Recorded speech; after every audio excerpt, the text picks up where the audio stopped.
Hello student, आप सभी लोगों के अपना चैनल राठौर एजुकेशन पॉइंट में बहुत बहुत स्वागत है। आप सभी लोग इकोनॉमिक्स का पूरा सेशन कर लिए होंगे। जो लोग नहीं किए हैं प्लेलिस्ट तैयार है, थ्योरी क्लास कर लीजिए एक बार। आज से हम लोग शुरू करने वाले हैं पॉलिटी का, जो कि पेड कोर्स में ऐप पर मैंने पढ़ा दिया है, कल खत्म भी हो जाएगा, जबकि यूट्यूब पर मैं आज से शुरू कर रहा हूं। तो चलिए शुरू करते हैं। पॉलिटी में सबसे पहले क्या पढ़ने वाले हैं? पॉलिटी में हम लोग पढ़ेंगे मुख्यमंत्री, प्रधानमंत्री, राष्ट्रपति, विधायिका, सब पूरा डिटेल्स में इसमें पढ़ेंगे, जो भी आपको पारा मेडिकल में पूछा जाता है। तो चलिए शुरू करते हैं, एक एक कर करके सबको समझेंगे। तो चलिए आज हम लोग मुख्य रूप से समझेंगे कार्यपालिका, न्यायपालिका और विधायिका, इन तीनों चीजों को समझेंगे विस्तार से। अगर समझ में ना आए तो चैनल को सब्सक्राइब करके चले जाना, बिल्कुल। चलिए तो शुरू करते हैं। सबसे पहले यहां पे हम लोग जानेंगे कार्यपालिका। कार्यपालिका, कार्यपालिका। चलिए दूसरा हमारा हो जाएगा विधायिका, विधायिका। तीसरा हो जाएगा न्यायपालिका, न्यायपालिका, है ना। तीन अंग है हमारे भारतीय संविधान के। चलिए तीनों के बारे में आपको विस्तार से समझाएंगे, एकदम देहाती और खाटी भाषा में। चलिए सबसे पहले समझते हैं विधायिका क्या है। विधायिका, कार्यपालिका और न्यायपालिका क्या है। विधायिका में विधेयक, विधेयक कहने का मतलब जहां कानून बनता है ना। विधेयक कहने का सेंस ही हो रहा है बाबू, जहां पर कानून बनते हैं, कानून नियम बनाए जाते हैं, उसी को हम लोग विधेयक कहते हैं। विधेयक सेंट्रल सरकार में जिसको बोलते हैं लोकसभा और राज्यसभा, है ना, यहीं पे विधेयक बनता है ना। लोकसभा में बनता है और राज्यसभा में बनता है ना, दोनों जगह से पास होता है। राज्यसभा ये आपका सेंट्रल लेवल पे हो गया, केंद्र पर, है ना। और एक होता है आपका केंद्र, याद रखिएगा, केंद्र लिख दिए, कोई दिक्कत नहीं है, इसको हटा देना, केंद्र। एक आपका राज्य स्तर पर भी बनता है, जिसको हम लोग क्या कहते हैं बाबू, विधान परिषद, और जिसका विधानमंडल होता है। चलिए विधानमंडल, विधानमंडल जहां पर होता है एक विधायक, एक होता है आपका विधान परिषद, विधान परिषद, विधान परिषद, याद रखिएगा विधान परिषद। और एक किसका हो गया, विधायक, विधायक, याद रखिएगा। चलिए तो दो स्तर पे, ये राज्य स्तर पे बनता है, सब समझाएंगे राज्य स्तर पे।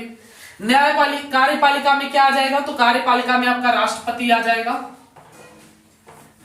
राष्ट्रपति समझ लेना, उपराष्ट्रपति, उपराष्ट्रपति हो गया।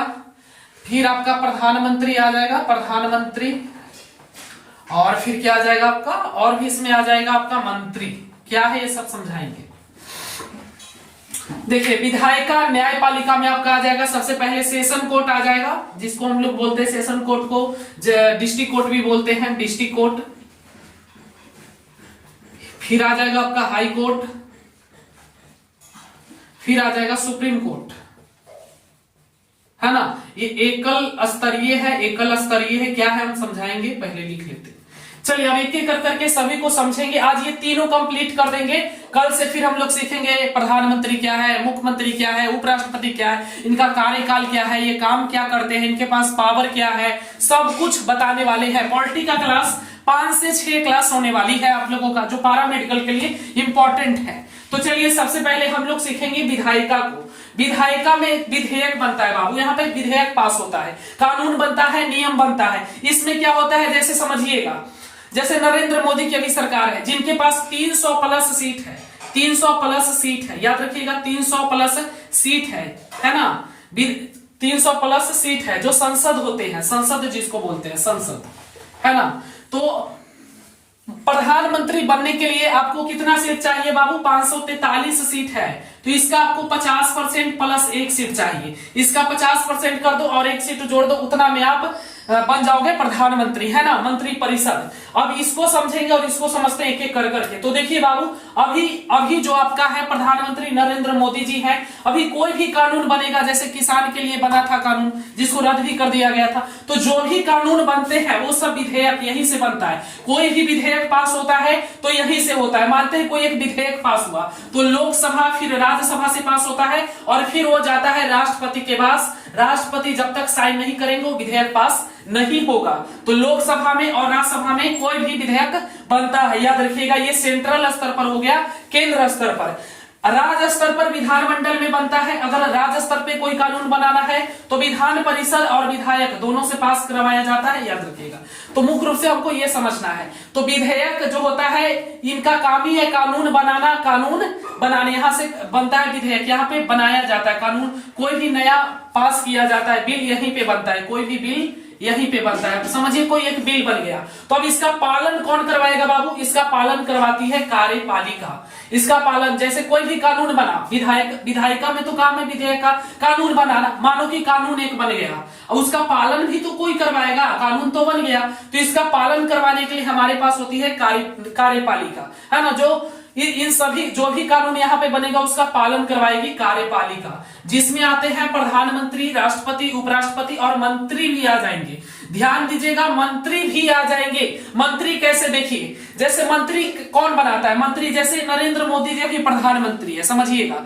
तो नरेंद्र मोदी ही सिलेक्ट करते हैं प्रधानमंत्री। नरेंद्र मोदी को शपथ कौन दिलाता है? तो जो प्रधानमंत्री है उनकी शपथ दिलाता है राष्ट्रपति, याद रखिएगा। प्रधानमंत्री की शपथ दिलाता है राष्ट्रपति। और दो वो अनुच्छेद है, अनुच्छेद 74 और अनुच्छेद 75। इसको थोड़ा सा समझिए क्या है अनुच्छेद 74 और 75 क्या बोलता है। 74 में बोलता है कि राष्ट्रपति के सभी पावर, राष्ट्रपति के लिए मंत्री परिषद का गठन होता है। मंत्री परिषद और प्रधानमंत्री का गठन होता है। जो राष्ट्रपति होते हैं उनके पावर का पूरा उपयोग प्रधानमंत्री और ये दोनों आर्टिकल के अंतर्गत प्रधानमंत्री और मंत्री परिषद करते हैं, मंत्री जो होते हैं। तो मंत्री परिषद का गठन कौन करता है? पूछेगा परीक्षा में। मंत्री परिषद का गठन करता है नरेंद्र मोदी जी करेंगे, यानी प्रधानमंत्री करता है। वही बोलेंगे कि शिक्षा विभाग का ये बनेगा। अभी जैसे अमित शाह है, राजनाथ सिंह है, निर्मला सीतारमण वित्त मंत्री, तो इसी प्रकार से वो बना के राष्ट्रपति को सौंप देते हैं और राष्ट्रपति उनको नियुक्त कर देते हैं। कौन नियुक्त करता है?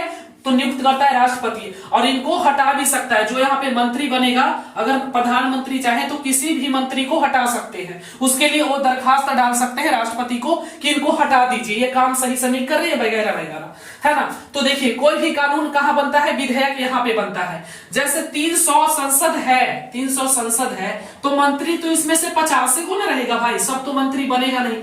समझो जो 50 को मंत्री बना वो इसमें भी कार्यपालिका में भी आएगा। मेरे समझाने का मतलब है कि जैसे यहाँ पर 300 संसद है तो 300 थोड़ी 50 को ना मंत्री बनेगा। मंत्री तो 50 को बनेगा, 40 को बनेगा, 30 को जे को बने, 40 को 50 को मंत्री बनता है। तो 40 को जो मंत्री बनेगा वो तो विधायिका में भी है, कानून भी बनाएगा और कानून के पालन भी करवाएगा। समझे? कानून भी बनाएगा और कानून के पालन भी करवाएगा।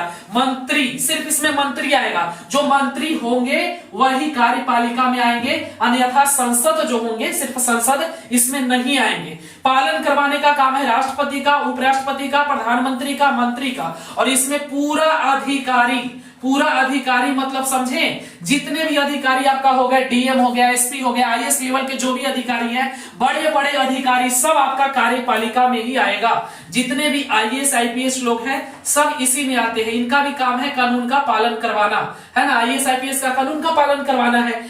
चलिए अब समझते हैं कि न्यायपालिका क्या है। देखिए, न्यायपालिका को कार्यपालिका से बहुत अलग रखा गया है। कार्यपालिका को न्यायपालिका से इसलिए अलग रखा गया है कि कहीं अगर लोचा हुआ तो ये समझ लेना, इस सबके बापों के बाप है तीनों, सुप्रीम कोर्ट, हाई कोर्ट और डिस्ट्रिक्ट कोर्ट। ये समझिएगा, जो कार्यपालिका है उससे इसमें हस्तक्षेप बर्दाश्त नहीं की जाएगी। ऐसे देखते हैं हाई कोर्ट से बहुत सारा जजमेंट पास होता है, सुप्रीम कोर्ट से भी बहुत सारा जजमेंट पास हुआ है। आप देखते होंगे कोरोना के टाइम में बहुत समय में सरकार तनी से भी ढिलाई देता था, हाई कोर्ट से फटकार, सुप्रीम कोर्ट से फटकार। ये सबके पास बहुत पावर होता है ना। तो जो कार्यपालिका होता है उसका काम है पालन करवाना। अगर अच्छा से पालन नहीं हो रहा है तो इसकी देखरेख करेगा न्यायपालिका। न्यायपालिका के काम को चाहिए बाबू, इसका देखरेख करना। अगर ये अच्छे से पालन नहीं करवा रहा तो यहाँ से सोडा मिलेगा। इस सबके सोडा समझ रहे हैं, वही मिलेगा कि कहा बाबू वैसे काम चली। ये सब आईएएस लोग के भी ऐसी रगड़ देता है कोर्ट वाला, है ना, कुछ नहीं समझता है, एकदम फूल बराबर। तो समझ लेना कि कोई भी कानून कहाँ पास होती है? विधायिका पास। विधेयक, जो भी विधेयक पास होगा वो विधायिका में पास होती है, लोकसभा और राज्यसभा से पास होती है। उसके बाद वो जाती है राष्ट्रपति के पास। राष्ट्रपति से साइन होने के बाद वो विधेयक बन जाती है, वो कानून बन जाती है, कानून का रूप ले लेती है, नियम बन जाती है। अगर राष्ट्रपति के पास एक वीटो भी है, अगर वो चाहे तो उस कानून को साइन नहीं करेगा तो बनवे नहीं करेगा, क्योंकि राष्ट्रपति की साइन की बहुत आवश्यकता है। जब तक राष्ट्रपति साइन नहीं करेंगे जब तक वो कानून बनेगा ही नहीं। चलिए और कुछ इसमें जानते हैं विस्तार से, थोड़ा थोड़ा और जानते हैं, उसके बाद इस सेशन को खत्म करेंगे। फिर हम लोग एक एक कर करके समझेंगे विधायिका क्या है ना, सब कुछ समझाएंगे, प्रधानमंत्री क्या है, सबको एक एक कर करके डिटेल्स में समझेंगे। पर आज के क्लास में हमारा मकसद है ये तीनों को समझाना। चलिए और आपको समझाते हैं जो मंत्री परिषद होता है, मंत्री परिषद, जैसे प्रधानमंत्री ने सभी को मंत्री नियुक्त कर दिया, जो मंत्री परिषद होता है उसका प्रमुख होते हैं प्रधानमंत्री। याद रखिएगा, मंत्री परिषद का प्रमुख होगा प्रधानमंत्री, याद रखिएगा। चलिए ठीक है, तो मंत्री 74 आर्टिकल और 75 आर्टिकल के तहत राष्ट्रपति का पूरा पावर का उपयोग मंत्री परिषद और प्रधानमंत्री करते हैं। मंत्री परिषद इन्हीं के लिए बना है, मंत्री परिषद राष्ट्रपति के लिए ही बनता है बाबू, और मंत्री परिषद का देख रेख सब कुछ प्रधानमंत्री ही करते हैं। चलिए प्रधानमंत्री जब पढ़ाएंगे तो आपको डिटेल्स में बताएंगे प्रधानमंत्री का कार्यकाल क्या है, प्रधानमंत्री का सब कुछ डिटेल्स में पेड कोर्स में हो भी चुका है। तो पेड क्लास वाला स्टूडेंट सब जान रहा होगा तो उछल रहा होगा ढिंचका ढिंचका ढिंचका, ज्यादा उछलो मत, यूट्यूब पे भी पढ़ाएंगे, आप लोग भी फिर थोड़ी देर में उछलेंगे उन लोगों की तरह, है ना। चलिए थोड़ा इसको मिटा लेते हैं, उसके बाद और कुछ बताते हैं।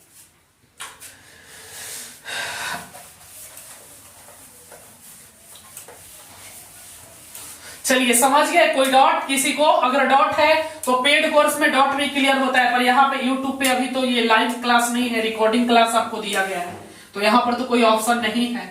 और जो लोग भी पेड कोर्स लेना चाहते हैं उनको 1 मिनट बता दे कि देखो बाबू, जो भी पेड कोर्स लेना चाहते हैं, अभी 2 से 3 दिन हुआ है स्टार्ट हुए पेड कोर्स लक्ष्य बैच। इस बैच का नाम है लक्ष्य बैच, जो आपको देती है 100% सिलेक्शन की गारंटी। पढ़ लो चाहे कहीं से, लेकिन सिलेक्शन होगा इस लक्ष्य बैच से ही। इसमें पूरी गारंटी आपकी सिलेक्शन की, मात्र 500 रुपए आपको लगेंगे। लक्ष्य बैच का अभी फी मात्र 500 है। जिनको भी ज्वाइन करना है प्ले स्टोर से इस ऐप को डाउनलोड कर लेंगे, राठौर एजुकेशन पॉइंट। इस ऐप को डाउनलोड करके खुद से कोर्स को बाई कर सकते हैं, या किसी भी प्रकार की दिक्कत समस्या आती है तो हमारा हेल्पलाइन नंबर है, उस पर कॉल करिए, व्हाट्सअप करिए, हेल्प लीजिए। पेमेंट आप किसी से भी करवा सकते हैं। अगर आप ऐप में पेमेंट करना नहीं जानते हैं तो आप डायरेक्ट हमारे पेमेंट नंबर पे पेमेंट करके स्क्रीनशॉट भेज देंगे, आपको कोर्स में ज्वाइन कर दिया जाएगा। अपना ईमेल आईडी, मोबाइल नंबर और अपना नाम बता देंगे। चलिए आगे बढ़ते हैं। जो भी ज्वाइन करना चाहते हैं लक्ष्य बैच को ज्वाइन कर लीजिए, पढ़ लो चाहे कहीं से, लेकिन सिलेक्शन होगा यहीं पे। यहाँ पे मिलता है 100% क्वालिटी, ये नहीं कि सिर्फ ऑब्जेक्टिव करवा दिए रट्टा मार लो। Theory plus objective plus test की पूरी सुविधा, और टेस्ट तो फ्री में भी दे सकते हो, टेस्ट फ्री में भी देना चाहते हो तो दे सकते हो, ऐप को डाउनलोड कर लो। चलिए तो हम लोगों ने तीनों को बढ़िया से समझा, कार्यपालिका को समझा, विधायिका को समझा और न्यायपालिका को समझा। चलिए तो हम लोग समझते हैं, हम लोग ये समझ चुके कार्यपालिका, न्यायपालिका और विधायिका, ये तीनों को समझ गए हैं। तो अब हम लोग आगे बढ़ेंगे, ठीक है। चलिए अब आगे बढ़ते हैं और समझेंगे प्रधानमंत्री। प्रधानमंत्री को सबसे पहले देखेंगे इसकी एलिजिबिलिटी क्या है। अगर आप अभी प्रधानमंत्री बनना चाहते हैं तो आपको क्या क्या एलिजिबिलिटी होनी चाहिए, है ना। एलिजिबिलिटी जैसे आप लोग जानते होंगे फॉर्म भरने के लिए एलिजिबिलिटी होती है कि आपको ये चाहिए। तो सबसे पहले वह भारत का नागरिक हो, वह भारत का नागरिक हो, वह भारत का नागरिक हो, वह भारत का नागरिक हो। सेकंड है बाबू आपका कम से कम 25 वर्ष, कम से कम उसकी उम्र 25 वर्ष हो, कम से कम उसकी उम्र 25 वर्ष होनी चाहिए, 25 वर्ष होनी चाहिए। क्योंकि लोकसभा का कितना होता है, कम से कम न्यूनतम उम्र होनी चाहिए लोकसभा का 25 वर्ष, है ना। और आपका राज्यसभा का कितना होता है, राज्यसभा का होता है 30 वर्ष, याद रखिएगा। राज्यसभा का 30, लोकसभा का 25। चलिए थर्ड नंबर है बाबू आपका, थर्ड क्या है, वह भारत का नागरिक हो, कम से कम उसकी उम्र 25 वर्ष हो, 6 महीने के अंदर में मतदान सूची में भी नाम होना चाहिए, मतदान सूची में उसका नाम होना चाहिए, सूची में नाम होना चाहिए, नाम होना चाहिए। मतदान सूची में अध्यक्ष बनने के लिए राज्यसभा का 30 वर्ष है और लोकसभा का 25 वर्ष है। पैरामेडिकल में पूछा हुआ प्रश्न भी है, ये यहां से प्रश्न आ सकता है। चलिए चौथा है आपका बाबू, समझिए चौथा, 6 महीनों के अंदर में उसे 6 महीनों के अंदर में उसे राज्यसभा या लोकसभा का अध्यक्ष बनना होगा। चलिए ठीक है, और ये साबित करना होगा खुद को। तो ये 4 कैटेगरी है, और कोई कैटेगरी नहीं है, एलिजिबिलिटी नहीं है। अगर आप भी चाहे तो प्रधानमंत्री बन जाए, बस चाय बेच लेना एक बार, क्योंकि चाय पे ठफरी खोलना जरूरी है। चलिए बाबू आगे बात करते हैं प्रधानमंत्री के बारे में। बताएं तो प्रधानमंत्री की कम से कम 25 वर्ष उम्र होनी चाहिए, वह भारत का नागरिक हो, मतदान सूची में आपका नाम होना चाहिए, और 6 महीने के अंदर में खुद को आपको साबित करना है राज्यसभा या लोकसभा के अध्यक्ष के रूप में। ठीक है, चलिए अब आगे बढ़ते हैं। चलिए आगे बढ़ते हैं बाबू, आगे बढ़ते हैं। तो इनका कार्यकाल कितने वर्षों का होता है? जो पारा मेडिकल के लिए इंपॉर्टेंट है वही बता रहे हैं। इंपॉर्टेंट है लोकसभा 25 वर्ष की उम्र होनी चाहिए मिनिमम, और राज्यसभा के लिए मिनिमम 30 वर्ष होनी चाहिए। कार्यकाल पूछ सकता है कि इनका कार्यकाल कितना होता है, तो कार्यकाल इनका होता है 5 वर्ष। याद रखिएगा 5 वर्ष कार्यकाल होता है। क्या इसको बढ़ाया जा सकता है? बिल्कुल इसको बढ़ाया जा सकता है। कब बढ़ाया जाएगा मैं बताता हूं। कार्यकाल 5 वर्ष का होता है। प्रधानमंत्री की शपथ कौन दिलाता है? तो राष्ट्रपति। ये सब आप लोग लिख भी सकते हो। इसकी शपथ कौन दिलाता है बाबू? तो इसकी शपथ दिलाता है राष्ट्रपति।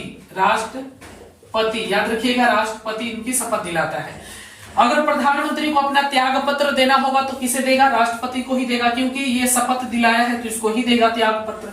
याद रखिएगा इनका कार्यकाल 5 वर्ष का होता है। क्या 5 वर्ष से ज्यादा नहीं बढ़ सकता है? बढ़ सकता है उस स्थिति में जब देश में इमरजेंसी जैसी हालत हो। इसका 3 बार प्रयोग हुआ है। वैसे इंदिरा गांधी की सरकार थी तो वो 7 वर्ष तक रह चुके हैं। ऐसे तो कार्यकाल इनका 5 वर्ष ही होता है। ये कॉल ले लेते हैं बहुत देर से। हाँ बोलिएगा। हेलो हेलो, जी जी क्लास हो रहा है, जल्दी बोलिए आप। हट नहीं हुआ है, ये सब खा जाएगा हमको। चलिए शपथ राष्ट्रपति दिलाता है। अगर त्याग पत्र देना होगा पूछेगा प्रधानमंत्री अपना। देखिए यहाँ से क्वेश्चन किस किस प्रकार से बनेगा। देखिए क्वेश्चन पूछ सकता है प्रधानमंत्री अपना त्याग पत्र किसे देता है? राष्ट्रपति को। प्रधानमंत्री की शपथ कौन दिलाता है? राष्ट्रपति। प्रधानमंत्री बनने के लिए कम से कम आपकी 25 वर्ष उम्र होनी चाहिए, मतदान सूची में नाम होना चाहिए, वह भारत का नागरिक होना चाहिए, 6 महीने के अंदर में खुद को साबित करिए। और प्रधानमंत्री मंत्री परिषद का प्रमुख होता है। मंत्री परिषद का जो मंत्री परिषद होता है उसका प्रमुख होता है। ये बैठक भी बुलाता है। बताएंगे और भी बताएंगे, लिखकर बताएंगे आपको, तो याद रखिएगा। और आगे चलिए आगे बताते हैं प्रधानमंत्री की शक्तियां। प्रधानमंत्री की कुछ पावर होते हैं जिनको हम लोग सीखेंगे। प्रधानमंत्री की शक्तियां क्या क्या होती है? मंत्री परिषद के संबंध में प्रधानमंत्री की शक्तियां। मंत्री परिषद, ये मंत्री परिषद के संबंध में प्रधानमंत्री की क्या क्या शक्तियां है? मंत्री परिषद की बैठक बुलाना। अगर जो मंत्री परिषद जो होता है उसकी बैठक बुलाना तथा आयोजित बैठक की अध्यक्षता करना। तभी तो कहते हैं मंत्री परिषद की अध्यक्षता कौन करता है? तो इसकी अध्यक्षता करते हैं प्रधानमंत्री। इसके प्रमुख कौन होते हैं? तो प्रधानमंत्री। याद रखिएगा मंत्री परिषद के प्रमुख भी प्रधानमंत्री होंगे, अध्यक्षता जब करते हैं। चलिए आगे बढ़ते हैं बाबू। सेकंड है मंत्रियों के लिए मंत्रालय निर्धारण करना। जो मंत्री होते हैं उनके लिए मंत्रालय निर्धारण करना। कौन सा कौन मंत्रालय में काम करेगा? चलिए मंत्रियों के माध्यम से होने वाले विकास कार्य का नेतृत्व करना। आखिर वो जानना चाहते हैं कि मंत्रियों के माध्यम से होने वाले विकास कार्य, जो विकास कार्य हो रहे हैं उसका नेतृत्व भी करते हैं। जैसे डेवलप जो होता है उसका विकास करने में जो नेतृत्व प्रधानमंत्री भी करते हैं मंत्रियों के माध्यम से। मंत्रियों के माध्यम से जैसे वो काम हमारा काम है, हम सड़क मंत्री हैं तो हमारा काम है सड़क रोड ये सब बनाना, है ना। पर्यावरण है तो हमको पर्यावरण को सही करना है, तो उसमें सहयोग करते हैं, उसमें थोड़ा बहुत हेल्प करते हैं मंत्रियों के माध्यम से, ना कि वो खुद करते हैं। चलिए अब राष्ट्रपति के संबंध में प्रधानमंत्री की शक्तियां क्या है? राष्ट्रपति के संबंध में देखिए, राष्ट्रपति के संबंध में तो राष्ट्रपति को सलाह देना। राष्ट्रपति है उनको सलाह देना मंत्रियों की नियुक्ति आदि में, है ना। सलाह देते हैं कि इस मंत्री को ये विभाग देना है, इस मंत्री को ये नियुक्ति करना है। तो प्रधानमंत्री को जो होते, राष्ट्रपति को जो प्रधानमंत्री होते वो सलाह देते हैं कि इसको बना दीजिए वन विभाग वाला, इसको बना दीजिए रक्षा मंत्री, इसको बना दीजिए वित्त मंत्री, इसको बना दीजिए। ये सब सलाह देते हैं राष्ट्रपति को। कौन? प्रधानमंत्री। मंत्री की नियुक्ति आदि में। चलिए तत्कालीन योजनाओं एवं विकास कारकों में अवगत कराना भी मतलब प्रधानमंत्री अवगत कराते हैं कि तत्कालीन जो भी योजना हुई है उसके बारे में और विकास कार्यों के बारे में अवगत कराना होता है कि क्या क्या कार्य चल रहे हैं, क्या क्या काम चल रहा है, उससे अवगत कराते हैं प्रधानमंत्री राष्ट्रपति को। याद रखिएगा। चलिए और कुछ है इनके बारे में और भी जानते हैं हम लोग, लिख लेता हूं मैं आगे, चलिए ताकि आपको समझने में आसानी हो। आप चाहें तो इसको नोट भी कर सकते हैं जो फ्री है स्टूडेंट है, बाकी पेड कोर्स वाले को पीडीएफ मिलेगा पेड कोर्स में। चलिए समझते हैं संसद के संबंध में शक्तियां। प्रधानमंत्री का संसद के संबंध में क्या शक्तियां है, क्या पावर है, जो समझेंगे हम लोग। चलिए ठीक है, ये संसद के संबंध में, जो संसद होते हैं उनके संबंध में। प्रधानमंत्री जो होते हैं बाबू, प्रधानमंत्री संपूर्ण मंत्री परिषद का प्रमुख होता है। ये तो मैं कितनी बार बताया हूं, इंपॉर्टेंट भी है, परीक्षा में आ भी सकता है, यहां से क्वेश्चन पूछेगा। प्रधानमंत्री संपूर्ण मंत्री परिषद का प्रमुख होता है। आपसे पूछ देगा संपूर्ण मंत्री परिषद का प्रमुख कौन होता है, ऑप्शन दे देगा, तो प्रधानमंत्री। चलिए ठीक है, आगे बढ़ते हैं। राष्ट्रपति के लोकसभा के विघटन के लिए सलाह देना, इनके पास ये भी अधिकार है कि ये लोकसभा को विघटन कर सकते हैं, है ना, विघटन कर सकते हैं, राष्ट्रपति को लोकसभा में विघटन के लिए सलाह दे सकते हैं। चलिए अगला है संसद में सरकार का प्रतिनिधित्व करना। जो संसद होता है, संसद में सरकार का प्रतिनिधित्व कौन करते हैं बाबू, प्रधानमंत्री करते हैं। जो संसद होता है उसमें संसद में जनता के सवालों का जवाब देते हैं प्रधानमंत्री, याद रखिएगा। चलिए आगे बढ़ते हैं। प्रधानमंत्री के अन्य कार्य भी है जो आपको बता देते हैं, ये इंपॉर्टेंट है, यहां से प्रश्न एक बार आ चुका भी है। नीति आयोग इंपॉर्टेंट है, बाकी ये तीनों इंपॉर्टेंट नहीं है, बट नॉलेज पर्पस से जान लो, ये इंपॉर्टेंट है। नीति आयोग के अध्यक्ष प्रधानमंत्री होते हैं, नीति आयोग के अध्यक्ष प्रधानमंत्री होते हैं, याद रखिएगा। नीति आयोग के अध्यक्ष प्रधानमंत्री होते हैं, और नीति आयोग नया नाम है, इसका पुराना नाम है योजना आयोग। इसका पुराना नाम है योजना आयोग, याद रखिएगा, योजना आयोग इसका पुराना नाम है, और नया नाम है नीति आयोग, जो कि 2015 में रखा गया, नरेंद्र मोदी ने चेंज कर दिया है। तो योजना आयोग का ही नया नाम है नीति आयोग।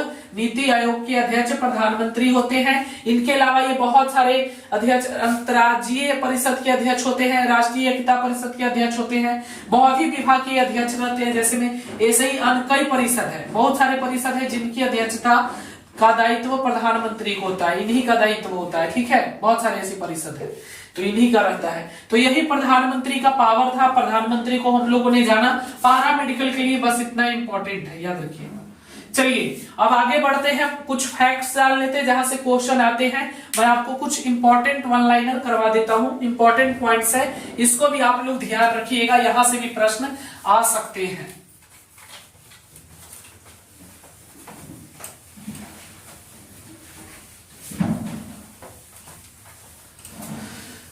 चलिए ध्यान दीजिएगा, क्या है बाबू, देखिए सबसे पहला क्वेश्चन यहां से पूछ सकता है, आपके परीक्षा में देखा गया है, पूछेगा भारत के प्रथम महिला प्रधानमंत्री।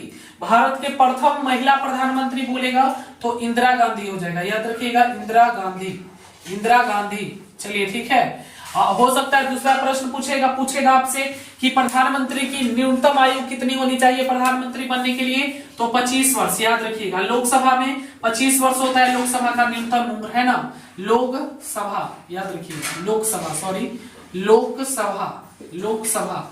चलिए राज्यसभा का कितना हो जाएगा, 30 वर्ष, राज्यसभा का आपका हो जाएगा 30 वर्ष, याद रखिएगा, राज्यसभा का हो जाएगा 30 वर्ष। चलिए अब आगे बढ़ते हैं, पहले प्रधानमंत्री थे ये, और 25 वर्ष लोकसभा का हो गया, 30 वर्ष आपका राज्यसभा का मिनिमम उम्र होना चाहिए। आपसे एक और प्रश्न पूछ सकता है कि कौन वैसे प्रधानमंत्री थे जो संसद मतलब अपने कार्यकाल में संसद में गए ही नहीं, तो पता है वो थे चौधरी चरण सिंह, याद रखिएगा, चौधरी चरण सिंह जो थे 5.5 महीने तक ये प्रधानमंत्री रहे थे। उस दौरान इन्होंने कभी संसद में गया ही नहीं, याद रखिएगा, संसद में गया ही नहीं, याद रखिएगा। पूछ देगा भारत के प्रथम किसान प्रधानमंत्री कौन थे, भारत के प्रथम किसान मंत्री भी इन्हीं को कहा जाता है, ये किसान प्रधानमंत्री थे, याद रखिएगा, किसान प्रधानमंत्री पूछेगा तो बता दीजिएगा, ठीक है, प्रथम किसान प्रधानमंत्री। अगर सिर्फ प्रथम पूछे अथवा किसान प्रधानमंत्री पूछे तो चौधरी चरण सिंह को ही लगा के आइएगा। और क्या यहाँ से प्रश्न उठ सकते हैं बाबू, सोचिए, और प्रश्न आपका आ सकता है, यहाँ से क्या प्रश्न आएगा, प्रधानमंत्री की नियुक्ति कौन करता है, तो राष्ट्रपति, प्रधानमंत्री की नियुक्ति करता है राष्ट्रपति। प्रधानमंत्री त्याग पत्र किसको देगा बाबू, त्याग पत्र प्रधानमंत्री, तो प्रधानमंत्री त्याग पत्र देगा राष्ट्रपति को, याद रखिएगा, राष्ट्रपति को। और क्या उठता है यहाँ से क्वेश्चन, ये सब क्वेश्चन पारा मेडिकल में पूछे जाते हैं, इंपॉर्टेंट है, ये सब मैं आपको ऑब्जेक्टिव टाइप में करवाऊंगा। चलिए और क्या प्रश्न यहाँ से उठेगा, क्या प्रधानमंत्री 5 वर्ष से अधिक रह सकता है। तो हाँ, एक स्थिति में जब देश में इमरजेंसी जैसा 5 वर्ष से ज्यादा अगर रहना होगा तो इसके लिए राष्ट्रपति बढ़ाएंगे। राष्ट्रपति खुद बोलेगा, आपसे क्वेश्चन पूछ देगा, प्रधानमंत्री 5 वर्षों से अधिक दिनों तक रह सकते कि नहीं, तो उसी स्थिति में आप बताइएगा हाँ राष्ट्रपति चाहे तो। क्या होता है कि देखिए, जैसे आप समझिएगा कि 30 जुलाई 2024 को, मान लीजिए, मानने में क्या दिक्कत है, मान के सब मैथ बनाते हैं, मानिए कि 30 जुलाई 2024 को प्रधानमंत्री का कार्यकाल समाप्त हो जाएगा, कार्यकाल समाप्त हो जाएगा, समझिएगा। और हो सकता है कि कुछ इमरजेंसी हो, कोरोना जैसा कुछ ऐसा हमारे देश में हो गया जिस वजह से चुनाव टल गया। अब इसका तो 5 वर्ष पूरा हो गया और हमने पढ़ा है कि 5 वर्ष का ही कार्यकाल होता है, तो फिर इसको हटा देना चाहिए, नहीं। इस स्थिति में राष्ट्रपति के पास पावर दिया गया है, जो राष्ट्रपति हमारे होते हैं उनको पावर दिया गया है कि वो जो प्रधानमंत्री है उनको तब तक पद पर बनने रह दिया जाएगा जब तक वो बहुमत में है, पूर्ण बहुमत में है। जब तक अगला प्रधानमंत्री नहीं आ जाता तब तक ये प्रधानमंत्री के रूप में ही रहेंगे, है ना। जब तक अगला प्रधानमंत्री नहीं आ जाए, भले 2 महीना हो जाए, 3 महीना हो जाए, 6 महीना हो जाए, जब तक नेक्स्ट प्रधानमंत्री नहीं आएगा तब तक यही नरेंद्र मोदी जी ही प्रधानमंत्री रहेंगे, हम माने हैं, ठीक है। तो इस प्रकार से कार्यकाल को बढ़ाया जा सकता है, किसके द्वारा, राष्ट्रपति के द्वारा। याद रखिएगा, राष्ट्रपति के द्वारा प्रधानमंत्री के कार्यकाल को 5 वर्षों से बढ़ाया जा सकता है, याद रखिएगा, इंपॉर्टेंट। चलिए और क्वेश्चन क्या आ सकता है यहां से बाबू, और क्या क्वेश्चन बनेगा, दिमाग लगाओ। हाँ, मंत्री परिषद का गठन कौन करता है, प्रधानमंत्री। मंत्री परिषद का प्रमुख कौन होता है, प्रधानमंत्री, याद रखिएगा। नीति आयोग की अध्यक्षता कौन करता है, नीति आयोग की अध्यक्षता करता है प्रधानमंत्री नरेंद्र मोदी जी करेंगे, प्रधानमंत्री, याद रखिएगा। योजना आयोग भी बोले तो प्रधानमंत्री ही करना, हो सकता है घुमा दे प्रश्न में। चलिए और क्या प्रश्न यहां से उठ सकता है, और भी होगा, और याद करिए और क्या प्रश्न उठ सकता है प्रधानमंत्री से, बताइए, प्रधानमंत्री से। हाँ, और एक और प्रश्न उठेगा, 2-3 और याद आ रहा है मेरे को, बताता हूं, मिटा ले तो पहले याद रखना, जितना भी बता रहे हैं आप लोग इसको ध्यान रखिएगा, ठीक है। चलिए, इसका पीडीएफ भी मिल जाएगा, पेड कोर्स में जो ज्वाइन है उनको पीडीएफ मिल जाएगा, पेड कोर्स वाले को मिल जाएगा, वहां पे जाके कंटेंट वाले पे डाउनलोड कर लेंगे, आज मिल जाएगा, रात तक मिल जाएगा। चलिए तो देखते हैं, एक और क्वेश्चन है कि अटल बिहारी वाजपेयी के बाद ये दूसरे प्रधानमंत्री हैं, अटल बिहारी वाजपेयी के बाद दूसरे प्रधानमंत्री नरेंद्र मोदी जी हैं, जो कि लगातार दूसरी बार गैर कांग्रेसी सरकार में प्रधानमंत्री बने हैं, याद रखिएगा, गैर कांग्रेसी सरकार में दूसरे बार प्रधानमंत्री बने हैं, गैर कांग्रेसी सरकार में अटल बिहारी वाजपेयी के बाद। चलिए और क्या यहां से उठेगा प्रश्न, और क्या हो सकता है, और बताइए, जो हमने थ्योरी पढ़ाया उसी से है। और क्या है बाबू, बताइए, प्रधानमंत्री 25 वर्ष कम से कम होना चाहिए आयु, तो बता ही दिया आपको। और क्या होगा बताइए, और जो भी होगा, अब कुछ याद नहीं आ रहा मेरे को, तो इतना ही। चलिए 2-3 ऑब्जेक्टिव क्वेश्चन आपसे पूछते हैं, बताइएगा, 2-3 एमसीक्यू क्वेश्चन हो जाए, मजा आ जाएगा। इसको आप लोग लाइव चैट में नहीं, कमेंट करके बताइएगा, कमेंट करके अपना नाम लिख दीजिएगा, सुंदर सा नाम, जो भी नाम हो अपना नाम लिख दीजिएगा और बताइएगा कि इसका आंसर क्या होगा। मैं आपको 2 ऑब्जेक्टिव क्वेश्चन दे रहा हूं, ठीक है, 2 ऑब्जेक्टिव क्वेश्चन देता हूं। चलिए, और आप लोगों को कमेंट करके बताना है, क्या करके बताना है, कमेंट करके आप लोगों को बतानी है, कमेंट करके आप लोग बताइएगा क्या जवाब होगा। चलिए, हम लोग सब कुछ पढ़ेंगे, राज्यपाल पढ़ेंगे, मुख्यमंत्री पढ़ेंगे, बहुत कुछ पढ़ना है इसमें, राष्ट्रपति पढ़ेंगे, मंत्री पर, फिर विधायिका पढ़ेंगे, सब कुछ आपको पढ़ाएंगे जो भी पढ़ना है, ठीक है। और बाकी इसके बाद फिर हम लोग पढ़ेंगे फंडामेंटल, जो कि उसमें ज्यादा टाइम लगेगा, 2 क्लास लग जाएगा आपका उसमें। तो चलिए 2 ऑब्जेक्टिव क्वेश्चन आप लोग बनाइएगा, मैं लिख लेता हूं। चलिए, मैंने जो आपको थ्योरी पढ़ाया है उसी थ्योरी से मैंने आपको 3 ऑब्जेक्टिव क्वेश्चन दिया है जांच के लिए कि आपने क्लास पूरे ध्यान मन से किया या नहीं किया। अगर थ्योरी अच्छे से आपने कर लिया है तो आप इन तीनों ऑब्जेक्टिव क्वेश्चन को बता सकते हैं। आप कमेंट बॉक्स में इस आंसर को जरूर लिखें, कमेंट बॉक्स में, यूट्यूब के कमेंट बॉक्स में आप इन तीनों का आंसर कैसे लिखेंगे जो बता देते हैं। जैसे आपका जो भी नाम होगा, विक्रम लिख देंगे पहले, विक्रम कुमार, उसके बाद पहला ए, फिर ऐसे देंगे, फिर सेकंड का बी, फिर ऐसे देंगे, थर्ड का सी, जो भी होगा, जो एक लकी विनर होगा उसको हमारे तरफ से 20 रुपया मिल जाएगा, ठीक है, जो भी एक लकी विनर होगा, कोई भी हो सकता है, क्योंकि कमेंट पिकर नाम का एक होता है, कोई भी किसी को भी वो जो भी लक के ऊपर है तो उसको 20 रुपया हम देंगे। ठीक है, तीनों सवालों का जवाब बिल्कुल सही दीजिएगा, जो भी होगा मैं उसका कल नाम अनाउंसमेंट कर दूंगा कल के क्लास में, और आकर उसको मैं प्रूफ के साथ उसको पेमेंट कर दूंगा। ठीक है, तो आप लोग इस पर कर दीजिएगा। ठीक है, और जो भी लकी विनर होगा मैं उसे कांटेक्ट कर लूंगा, आप लोग नंबर मत देना। चलिए, भारतीय लोकतंत्र के कितने अंग है? पहला प्रश्न रहेगा, भारतीय लोकतंत्र के कितने अंग हैं? बताइए, भारतीय लोकतंत्र के कितने अंग हैं? 1 3 4 5। हमने 3 पढ़ाया, बता दिए। नहीं बताया 4 होता है, एक छोड़ दिए थे। चलिए, प्रधानमंत्री अपना त्याग पत्र किसे सौंपता है? तो आपको पता है, मुख्यमंत्री को सौंपता है ना। चलिए, आप लोग बताइएगा, हम गलत बताए हैं सही बताए हैं? आप लोग सोचिएगा, इसे 70% चांस इसका है, आप लोग के गड़बड़ा देंगे। चलिए, नीति आयोग के अध्यक्ष कौन होते हैं बाबू? राष्ट्रपति, है ना, राष्ट्रपति होते हैं। तो राष्ट्रपति यहाँ पे नहीं, 3 में से कोई नहीं। आपको सही जवाब बताना है। ठीक है, मैंने गलती जवाब बताया, आपको जो भी सही जवाब है उसको टिक आउट करके कमेंट बॉक्स में लिखना है। ठीक है, बाकी आप लोगों का हेल्प कर दे कि इसमें इनमें से कोई नहीं मारिएगा, जिसको नहीं बुझाता मुख्यमंत्री। 3 गो नहीं 4 गो है। ठीक है, अपने हिसाब से मारो ना। ठीक है, अपने हिसाब से मार लेना, मैं आप लोगों को गड़बड़ा दिया हूं थोड़ा सा। चलिए, ठीक है, अच्छे से प्रश्न को देखिए, तीनों कमेंट बॉक्स में जितने भी स्टूडेंट हैं सभी लोग कमेंट बॉक्स में अपना आंसर देंगे। चलिए, मिलेंगे फिर नेक्स्ट क्लास में। और बोल रहे थे कि साइंस मैथ का कब होगा? तो बहुत जल्द शुरू हो जाएगा साइंस का क्लास और मैथ का क्लास यूट्यूब पर भी। ठीक है, धन्यवाद।